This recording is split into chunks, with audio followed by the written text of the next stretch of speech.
It was close to midnight on March 14, 1944, when Sergeant William Bill Hartley crouched inside the shattered basement of an abandoned factory near Cassino, Italy. In his hands lay the weapon his own officers had spent the entire day mocking. A German hunting crossbow he had modified into something no manual had ever imagined.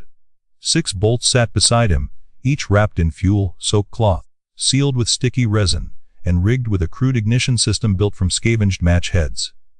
To most men, it looked like a good way to accidentally cremate yourself.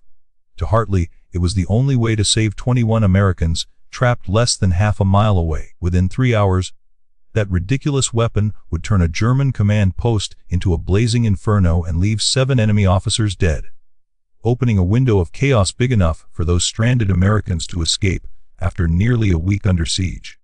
Hartley had grown up in the coal country of Beckley, West Virginia. His father, a miner, died of black lung when Bill was only 14.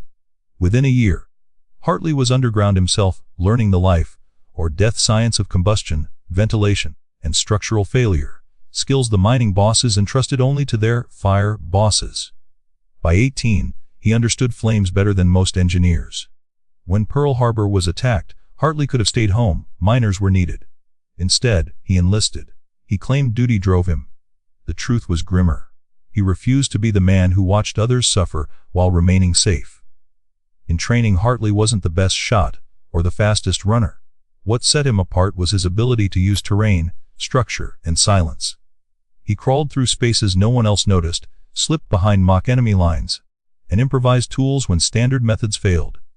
Officers labeled him or conventional, potentially useful. The Italian campaign would test that understatement.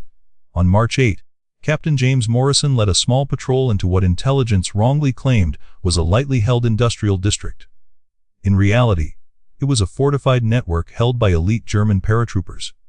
The patrol was cut down within minutes. The survivors barricaded themselves inside a partially collapsed factory and were quickly surrounded. With no water, no medical supplies, and no reinforcements able to break through, the men were abandoned to die slowly. Hartley heard their desperate radio calls while he was on guard duty. He knew Morrison personally. The man's voice, breaking as he described wounded soldiers dehydrating while enemy machine guns covered every exit, shredded Hartley's restraint. When his shift ended, he didn't go to his bunk. He went looking for a way to do the impossible. Lieutenant Peter Kowalski, an analytical intelligence officer, initially laughed when Hartley suggested an infiltration. The German command post controlling the entire position was deep in enemy territory, ringed by guns, patrols, and open ground. Then Hartley revealed the crossbow. It was a German hunting weapon he had salvaged months earlier, silent, reliable, and easily modified. Hartley explained the idea not to kill by impact, but by ignition. They scavenged resin, cloth, oil, wire, and match components from supply dumps. For 2 hours, they built fire bolts capable of turning a wooden, floored office into a death trap. A midnight test ignited a timber beam in seconds. Kowalski stared at the blaze and whispered, "You're actually going to do this?" Hartley simply said, "Morrison doesn't have another night." At 11:45 p.m., Hartley slipped through a gap in the American perimeter. The night was freezing, the moon half hidden, the ground soaked and broken. He advanced inch by inch, flattening himself during flares, letting mud swallow his uniform, and freezing motionless as German patrols passed close enough for him to smell their cigarettes.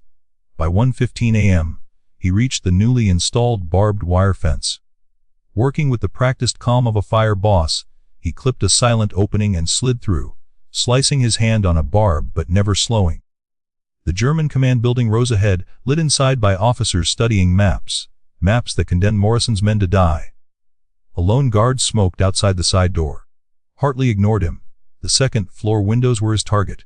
At 1:48 a.m. he fired.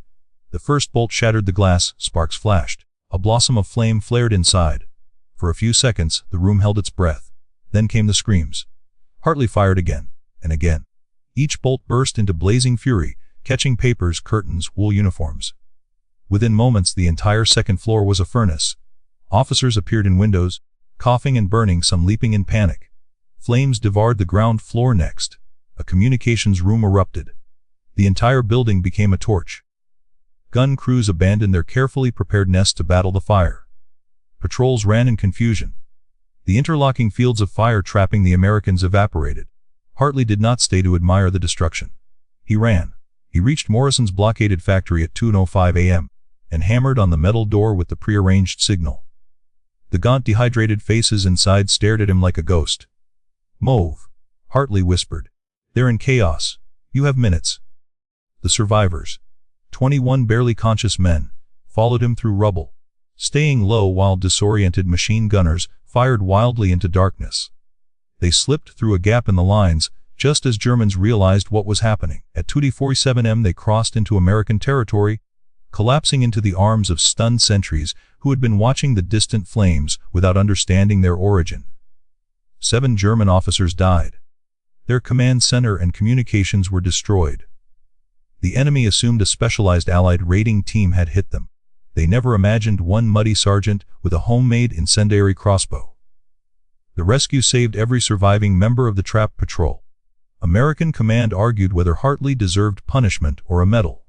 Eventually, he received a Silver Star, downgraded from the higher award recommended. Hartley didn't care. Morrison lived. The others lived. That was enough. After the war, Hartley returned home, refusing to go back to mining. He became a carpenter, raised a family, and rarely spoke of the night he turned a crossbow into a weapon of salvation. But every year on March 14, his phone would ring. Morrison, Chen, Kowalski, others. Men who lived because a coal miner understood fire and refused to wait for permission. When Hartley died in 1983, dozens of veterans braved cold rain to honor him. Morrison's eulogy captured the truth. Bill didn't act because he was fearless. He acted because he couldn't let us die. And that choice saved 21 men. Today, the firebow sits behind glass in a Texas museum. A bizarre, brilliant reminder that sometimes the difference between impossible and possible is one stubborn man who knows how fire works.